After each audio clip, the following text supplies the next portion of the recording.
নমস্কার, আশা করি সকলে খুব সুস্থ আছেন এবং ভালো আছেন। রসুন বা গার্লিক এটির ব্যবহার কিন্তু সুপ্রাচীন কাল থেকেই হয়ে আসছে এবং একটু বলে রাখি যে আজকে কিন্তু কোনো মেডিসিন বা ডিজিজ নিয়ে কোনো আলোচনা নয়। আজকে এই রসুন বা গার্লিক আমাদের শরীরে কি বেনিফিট করে এবং এই রসুন বা গার্লিক কিভাবে খেলে বা কখন খেলে আমরা ম্যাক্সিমাম সেই মেডিসিনাল বেনিফিটটা পেতে পারি সেই নিয়ে কিন্তু ডিটেলস একটা আলোচনা থাকবে। তো ফ্রেন্ডস, আমি ডক্টর সুদীপ ভট্টাচার্য এবং আপনারা দেখছেন হোমিওপ্যাথি ফর অল। চলুন তাহলে শুরু করা যাক।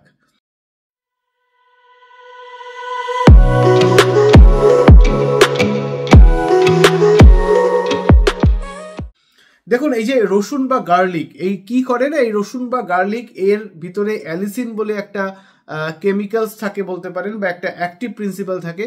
যে অ্যালিসিনটা কিন্তু খুব দারুণ একটা জিনিস। যে অ্যালিসিনটা কি করে না, আমাদের শরীরের ভিতরে যে সমস্ত ইনফ্লামেশনগুলো হয় সেই ইনফ্লামেশনের মাত্রাটাকে কমিয়ে আনে। ফলে কি হয় না, ইনফ্লামেশন যদি কম হয় তাহলে কি হবে, আর্টারির ভিতরে সেখানেও যদি ইনফ্লামেশন কম হয় তাহলে বিভিন্ন যে কোলেস্টেরল প্লেক্সগুলো জমা হয় সেই জমা হতে পারবে না। আলটিমেটলি আর্টারির ওয়ালটা স্মুথ থাকবে, আর্টারিতে ব্লাড ফ্লো ভালো থাকবে এবং আর্টারিতে ব্লাড ফ্লো ভালো থাকলে কি হবে, আমাদের যে হার্টের যে হেলথ সেটা অনেক ভালো থাকবে। যদি ঠিক উল্টোটা হতো, অর্থাৎ যদি ইনফ্লামেশন বেশি হয়, এখানে যদি কোলেস্টেরল বা অন্যান্য সমস্ত যে বাজে ফ্যাটগুলো রয়েছে যেগুলো রসুন অ্যাকচুয়ালি কমিয়ে আনে, যেমন ধরুন কোলেস্টেরল, যেমন এলডিএল, যেমন ধরুন ভিএলডিএল ইত্যাদি, এবং একসাথে কি করে না, ভালো ফ্যাট যেগুলো অর্থাৎ এইচডিএল এর মতো ভালো ফ্যাট, তার পরিমাণটাকে কিন্তু একটা অপটিমাম লেভেলে নিয়ে যায়। তাহলে এই বাজে ফ্যাটগুলো যদি বেশি বেশি থাকে এবং আর্টারির ওয়ালটা যদি স্মুথ না হয়, ওটা রাফ হয়ে যায়, সেখানে কোলেস্টেরল প্লেক্স জমা হবে এবং কোলেস্টেরল প্লেক্স জমা হয়ে কি হবে, আর্টারির ওয়ালটা, আর্টারির যে লুমেনটা রয়েছে, মানে ভিতরের যে চ্যানেলটা রয়েছে সেটা সরু হয়ে যাবে এবং সরু হয়ে গিয়ে সেখানে ব্লাড ফ্লো হ্যাম্পার্ড হবে, ব্লাড প্রেশার বাড়বে এবং আলটিমেটলি হার্টের যে বিভিন্ন অংশ সেখানে ব্লাড সরাসরি ঠিকমতো পৌঁছতে পারবে না। ফলে হার্ট আলটিমেটলি কি করবে, ল্যাক অফ ফুড, অর্থাৎ যে রক্তের মাধ্যমে যে খাবার যাচ্ছে, যে গ্লুকোজটা যাচ্ছে সেটা পাবে না, অক্সিজেন প্রপারলি পাবে না। ফলে হার্টের বিভিন্ন জায়গাতে হার্টের যে ওয়ালটা রয়েছে সেটা সাফার করবে এবং এখান থেকে পরবর্তীকালে হার্ট অ্যাটাকের মতো মারাত্মক রোগও হতে পারে। তাহলে বুঝতেই পারছেন যে এই রসুন বা গার্লিক কি করে না, হার্ট অ্যাটাকের হাত থেকে আমাদেরকে কিন্তু রক্ষা করে। শুধু তাই নয়, এই রসুন বা গার্লিকের কিন্তু অনেকেই এটা জানেন না যে এ কিন্তু আমাদের যে শরীরে সুগারের মাত্রা বা রক্তে সুগারের মাত্রা এটাকে কিন্তু কমাতে হেল্প করে।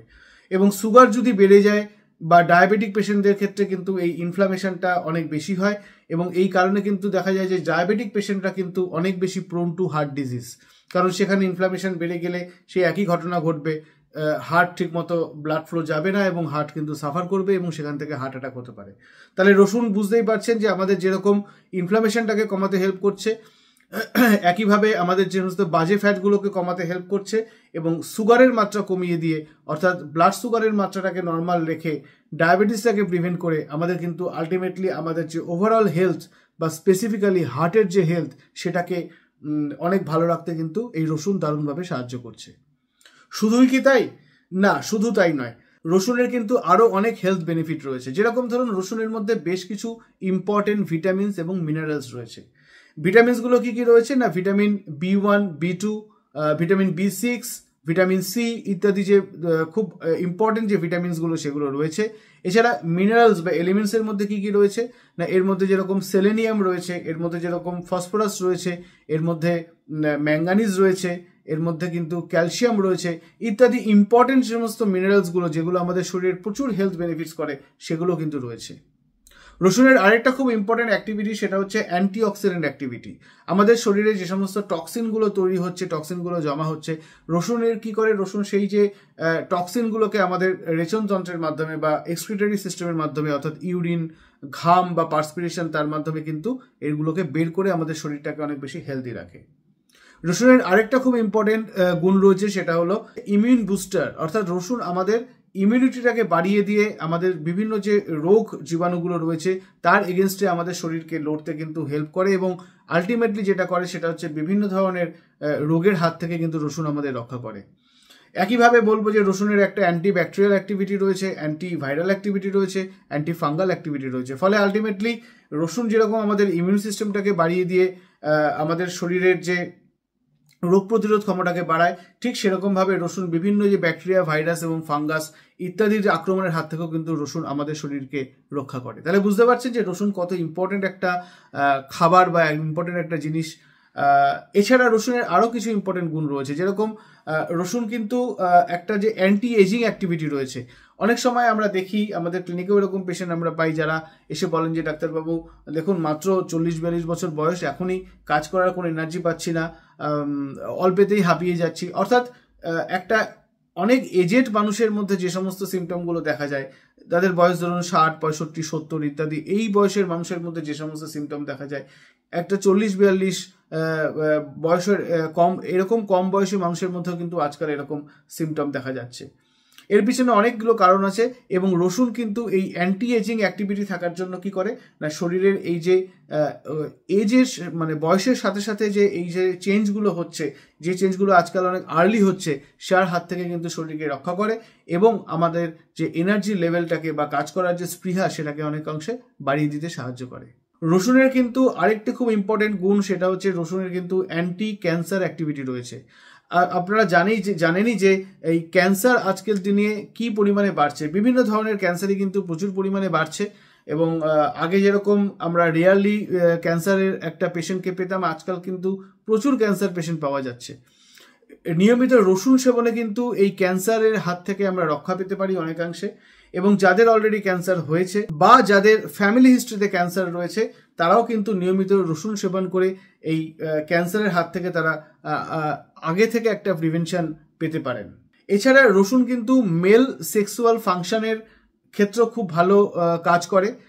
যে সমস্ত মানুষদের দেখা যায় যে ইরেকটাইল ডিসফাংশন রয়েছে বা আর্লি ইজাকুলেশন, শীঘ্র বীর্যপাতের মতো সমস্যা রয়েছে, তাদের ক্ষেত্রেও কিন্তু রসুন খুব সুন্দরভাবে কাজ করে, কারণ রসুনে সেলেনিয়াম বলে এক ধরনের এলিমেন্টস থাকে, যেটা একটু আগে বললাম, সেটি কিন্তু এই ধরনের যে বিভিন্ন ধরনের যে ইম্পোটেন্সি বা যে ধরনের সেক্সুয়াল প্রবলেমগুলো, যেগুলো মেল সেক্সুয়াল প্রবলেম, সেক্ষেত্রে কিন্তু খুব ভালো কাজ করে।